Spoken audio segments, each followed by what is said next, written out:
Hi guys and welcome to another video. A couple weeks back I went to a car show and well, you can't really turn up looking like this. You have to turn up looking a little bit more like this. The car show is called Goodwood Revival and it's held here in the UK. And it's quite literally £50 million cars driving around from the 30s through to about the 60s and everybody wearing period clothing. It is a film photographer's heaven and I have been so excited to get to this event and shoot film for a few years now, but the dreaded C word has got in the way. In terms of the show itself, we are talking about car heaven. We've got literally Ferrari GTOs that race around the track in front of you. You've got things like old Formula One cars as well, which the sound of was incredible. I think that's a clip that I've got here.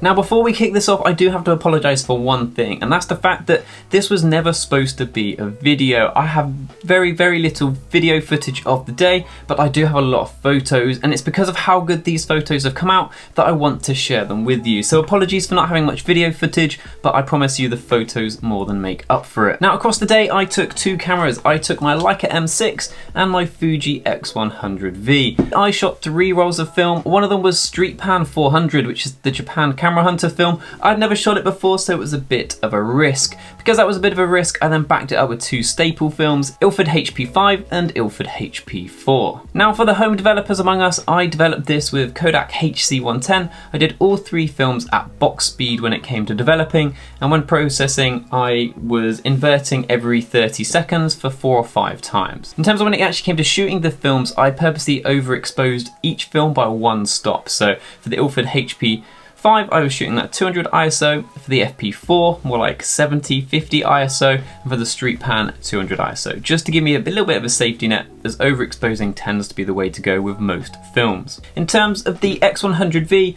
on here I shot raw all day and edited the photos myself. There's a mix of black and white and some colour. All of them are using kind of base presets that I own. I then tweak them a little bit for each image. Now first up then when it came to shooting film was that Streetpan 400 by Japan Camera Hunter. Now I had never used this film before, and from what I read online this was a film that was used for like speed cameras. It's supposed to be pretty sensitive, have low grain, and if anything actually sways slightly towards UV and red light sensitivity, which makes it really good for things like sunrises and sunset, so I decided to shoot this during broad daylight in the middle of the day. Looking through some of the images, you can see this film seems to have a very good tonality. A lot of the images, I absolutely love the tones, especially in some of the cars and the reflections. Just the way in which they've come out looks very nice. Some of the images like this one of a merry-go-round, I think you can kind of see that this film sways slightly towards infrared. I feel like this image, as well as some of the others, has a pretty infrared looking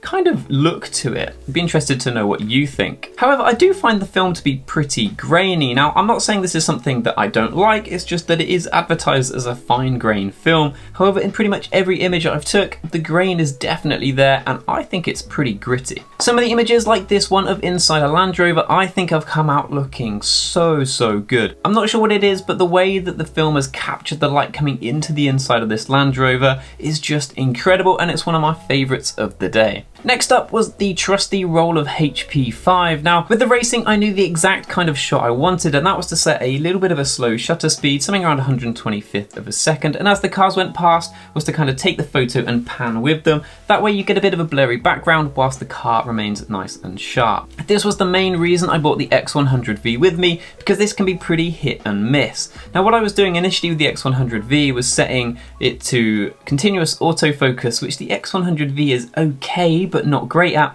and one of its slow burst settings and just panning as the cars came round. Now it wasn't until I took the Leica M6 back out with the HP5 in it that I realised there was a much better way of doing this, and that was using manual focus. Instead what I did was set something like f8, f11 on the lens, and then set the focus to near infinity, and that gives you a massive depth of field and you just no longer need to worry about focus. That means I could just focus on panning along. And from the images I found that I actually got more keepers shooting the roll of HP5 than I did taking hundreds of photos with the X100V, because I hadn't put the thought into how best to take the photos. Here's a few of them next to each other. Be interested again to know what you guys think in terms of, do you prefer the film ones or the digital? I think for a lot of these I do kind of sway towards the digital because the cars were reasonably far away, and having that kind of 24 megapixels means I can crop in a little bit better with the X100V without getting lots and lots of grain in the images. The last few shots from the HP5 were just from walking around the show. They also have a little bit of an airfield there where I took again another one of my favourite photos of the day, this plane here. Now I just love the tones of this image, and it's a bit of a random one to take a picture of a plane at a car show, but I absolutely love how it's turned out. Some of the other images of us just walking around, I love the kind of timelessness of them, where everybody's dressed up in period clothing. It just makes the images feel quite nostalgic, and it's kind of hard to place what year they were taken in. Last up then was the roll of Ilford FP4. This is a low speed, fine grained film that I've shot an awful lot and have quite a lot of experience using. And it's for that reason that I took this low speed film and shot it in the darkest areas of the event. Thankfully though, I had the Voigtlander lenses to kind of save the day.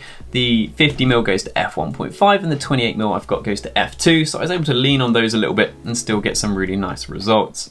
Round in the garages, I really like kind of the tones on the cars and the reflections. I think the FP4 here has done a pretty good job. Also round where the F1 cars were, got some nice images there. They were background in the sun, so I was able to kind of drop that f-stop back to kind of f8, f11 and get some nice in-focus images. I actually only had time on the day to half shoot this roll of film because we ended up leaving the event not too long after. We were pretty exhausted. We did something like 15,000 steps and we were there from about 8 AM to about 6 PM. So we were pretty well knackered. However, the next day we finished off shooting that roll of film and some bonus images here. This was us taking a bit of a trip to our local pub on a nice sunny afternoon. Why is it that that pint of San Miguel looks so nice in that black and white film? All in all, it was a great day and I will definitely be going back next year. I really enjoyed it and I've done it a couple times now, and it is such a good day, and you don't necessarily need to be into cars to enjoy it as there's so much there to do. Shooting film at an event like this just feels so right, and so many other people seem to agree as well. There was quite a lot of film cameras out there and it was really nice spotting them. In terms of the films that I shot, Streetpan 400, like I said, that was my first time, and you know what, I really enjoyed shooting it and will definitely be picking some up in the future. It had some really great tones and I kind of like that kind of infrared look that I was getting. However, it is quite a grainy film, so unlike how it's advertised, I will be expecting grain in the future when I shoot it. If you've enjoyed this video, please do not forget to like and subscribe. And if you want to see some more images, please follow me along over on Instagram too. There's quite a lot of images over there that just don't make it to the YouTube channel. Thank you for watching this video, guys, and I hope to see you in the next one. Cheers!